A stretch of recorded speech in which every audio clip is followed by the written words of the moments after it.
Hello, and welcome to the Washington Monthly. I'm your host, Ann Kim. And I'm your co-host, Garrett Epps. In this episode, Trump's attack on international students and what that means for America's colleges and local economies. Even going beyond the direct economics of it, is we are exposing people to the American way of life, the American way of doing things. We're exporting soft power. And that has been extremely helpful around the world, helping to shape the development of much of the world. Our guest is Robert Kelchen, who is professor and head of the Department of Educational Leadership and Policy Studies at the University of Tennessee at Knoxville. He is one of the nation's foremost authorities on higher education finance. Hey, Robert, thanks again for joining us. Sure thing.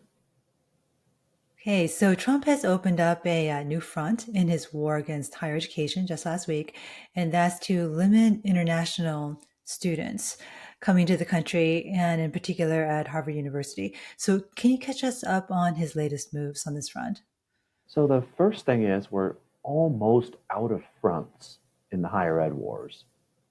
The only front that's even kind of remaining right now is financial aid going directly to students, and that front may be opening next by actions taken against Columbia University's accreditor. So that might be for another time, but for international students, the actions taken have included a pause on doing visa interviews. There have been significant delays in visas, even more than normal. There are attempts to try to completely stop all visa processing for Harvard. And then there's the potential coming for additional social media scrutiny. And on top of that, there was a limited travel ban put in place that affects individuals coming from about a dozen countries, most notably Iran, which is a relative powerhouse in PhD admissions, even though it's only about 12,000 students as a whole across the country. So there is a lot going on once again. Well, you bring up an interesting point, which is, we talk about international students as subject to a generic term, but there's a fairly complex set of backgrounds.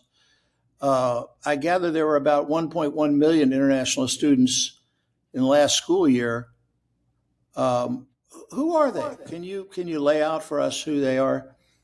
Yeah, it's a mix of undergraduate and graduate students, and coming from many different countries across the world, but the two biggest countries representing roughly half of all enrollment are China and India. And enrollment from China has been volatile in the past with the Trump administration's policies the first time around. And enrollment from China is particularly politically interesting right now because the Trump administration has at least stated that they want to keep everyone who's connected to the Chinese Communist Party out of the US. But that's also the way that individuals get into the US is through connections. That's how they get the ability to go. And the Chinese government's pretty upset about this, and that is one of the factors that's continuing this trade war on, is China being so upset about international students as a policy. That's really interesting. Now, these Chinese students, they're not all just going to Harvard and Columbia, right? I mean, they're diffused across the country, am I right? Or there are a lot of state schools that rely on international students and Chinese students as well?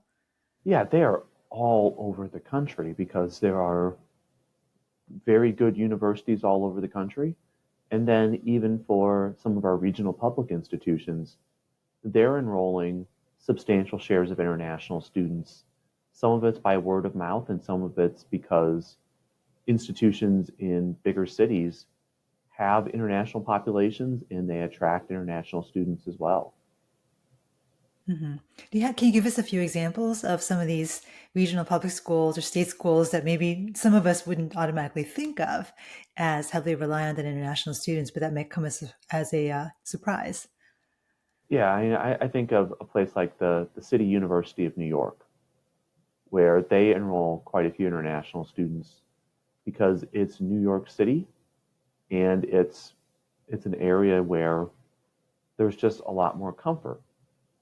But even in some of the smaller regional public institutions, like the University of Central Missouri, that they've historically enrolled a couple hundred international students, many of them from India. And it's just there is a pipeline there that's helping to diversify the student body and also helping to stabilize budgets. Well, an economic impact on this beyond the actual direct impact to the institutions, right?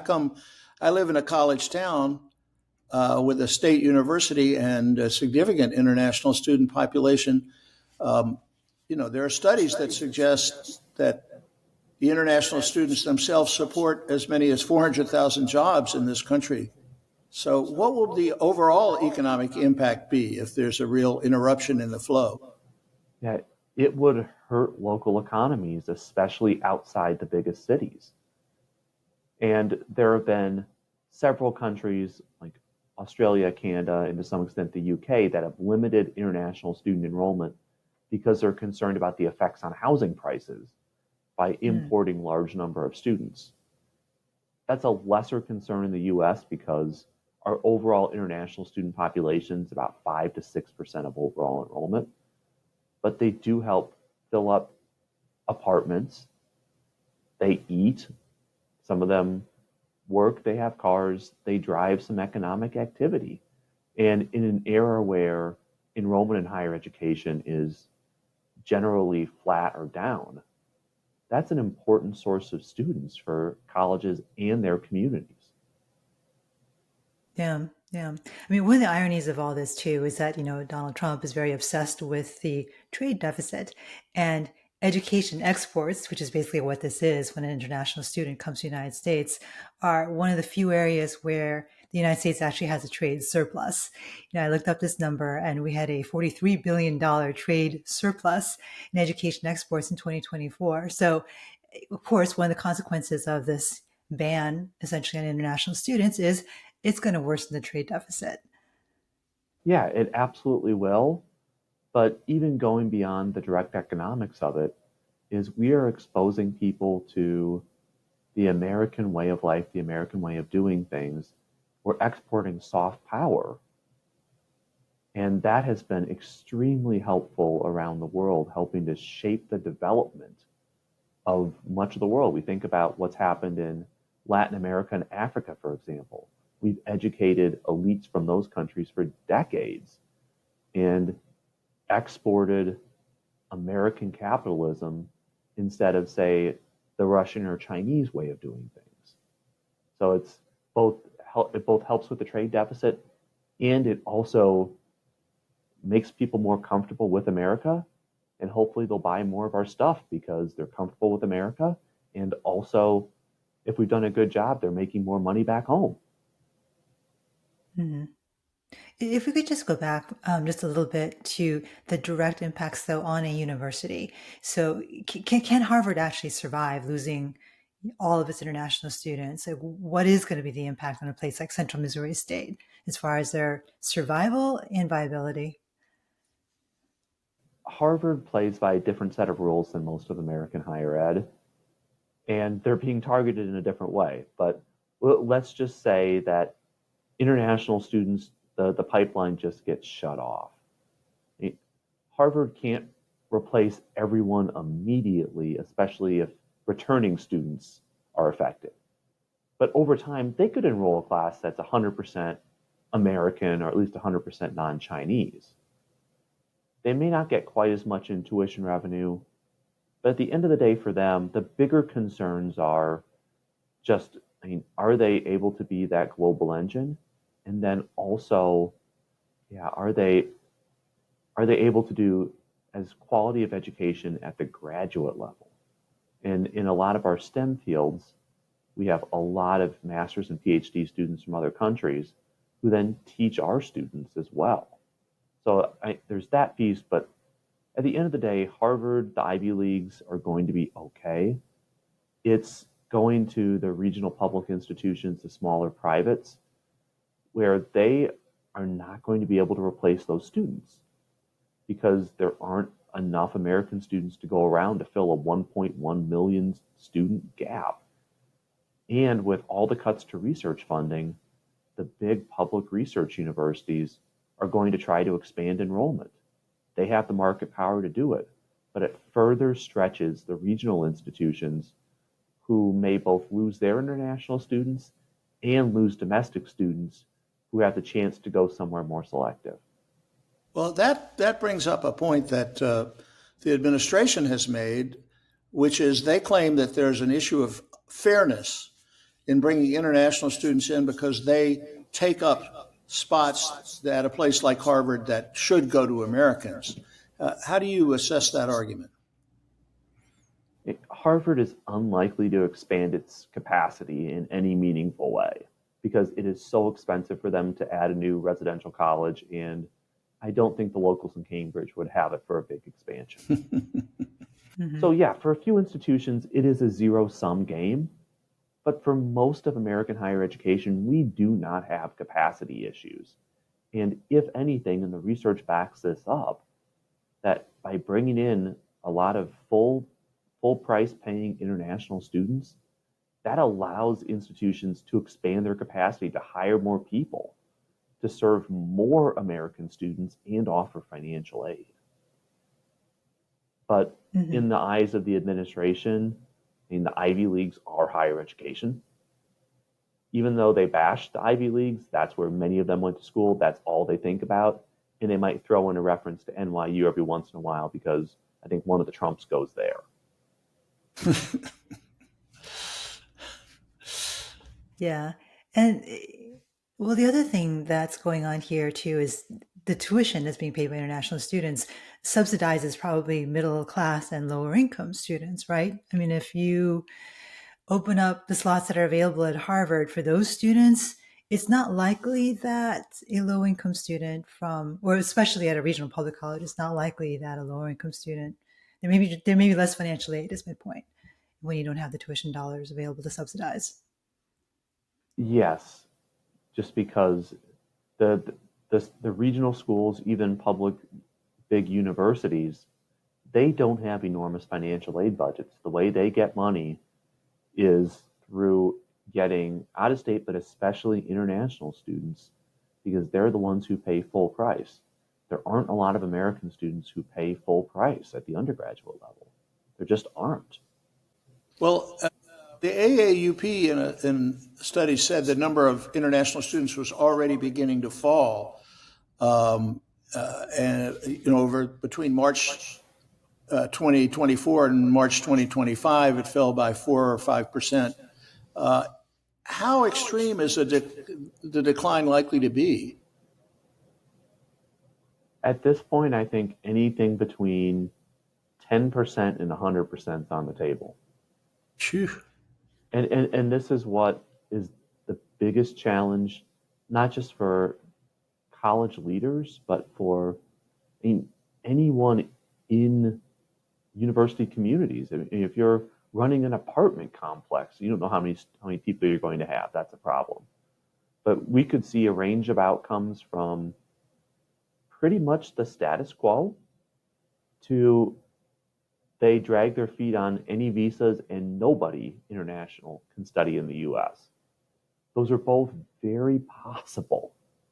And we're sitting here only like 6 to 8 weeks away from students needing to move to the US to get ready for the fall term. And we have absolutely no idea what could happen. And Robert, you've done a lot of research on school closures, and in particular around small private college closures. You've done some really groundbreaking research there. How is that population of colleges going to come out in all of this? And are there particular types of colleges you see as particularly vulnerable to the combination of financial pressures that are now coming down to bear on higher education? Assuming no changes to financial aid for students, the way that most smaller private and public colleges are affected is just through increased competition for students. Most of these institutions don't have a lot of international students. If there are 500 students struggling to make ends meet, they likely don't have an international market for their institution. They may be paying some broker to try to get international students, but they're paying that broker so much money, they're not getting a lot of tuition revenue out of it, quite frankly. So they are affected more by what happens farther up the prestige chain. And if the big public research universities try to expand their enrollment, they may come from, say, the regional publics. If the regional publics try, then community colleges or these really small, struggling privates may be the ones where their students start to get sucked up as well. But I think the bigger concern for colleges on the brink of closure is what happens to financial aid? Does that get out to students on time? And if not, can colleges make payroll? And that's what I'm concerned about for that sector come August. It's been perceived in the opinion journalism sphere, let's put it that way, that Americans in general have begun to sour on higher education, that the image of the institutions are in trouble. Do you think any of Trump's critique of higher education is valid? Anything that they need to walk away from this episode determined to reform? I don't know if there's really the ability to do much reform with the second administration here. The first Trump administration, I think they were more open to reform, but here I think there's more of a mindset, this is what we want to do. And conversely, we'll see if we end up with a new Secretary of Education soon, because Linda McMahon just said, I think there's such merit in having international students be a part of our university populations. Culturally, it's very beneficial. And Whoops. she just said that to Bloomberg. She didn't get the memo. Yeah. I think it also does highlight the divide between different wings of the Republican Party. There's the wing of the Republican Party that is anti-immigrant in any way, and then there's the more traditional pro-business wing that is perfectly happy with immigration. And it's kind of the debate fallout with Elon Musk versus the Steve Bannon, where they represent different wings of the party there. Mm-hmm. Mm-hmm. So, what options do universities have to weather this particular storm? Do enough colleges have endowment dollars that are not already spoken for that they can draw down on to use as a rainy day fund? Maybe a little bit of a refresher on how that debate will play out will be useful here too. But what options do universities have to get through this? The easiest option is budget cuts, because that's something they can readily control. It's painful, especially this late in the game, thinking before fall. But most institutions are out there either with budget cuts planned or with contingency plans out there. And even at the red state public universities, publicly they're saying everything's okay, but privately they're also thinking about what do budget cuts look like. Endowments can be helpful for a small number of institutions, but most institutions have relatively small endowments on a per student basis. And even for, say, the Harvards of the world, 70 to 80% of their endowment funds are restricted for particular purposes, like very narrow student scholarships or supporting faculty in particular disciplines. And also, given how the Ivies operate like hedge funds, they can't go out and sell a lot of their assets right now because they're tied up in like 1 million acres of land in Brazil or other kind of alternative investments, which means they can't get all the cash right now. And these big endowment colleges are also worried about the possibility of an endowment tax that could take away quite a bit of their earnings and also make it a lot less attractive for donors to give money. Right? All financial hands are on deck right now, but the easiest thing to do is cut and then maybe see if you can use any other funds you have between the couch cushions to get through right now. Yeah. You bring up an interesting point. The big bill has some changes. I don't call it beautiful, but the big bill has some changes to endowment taxation. What are they and how would they play out?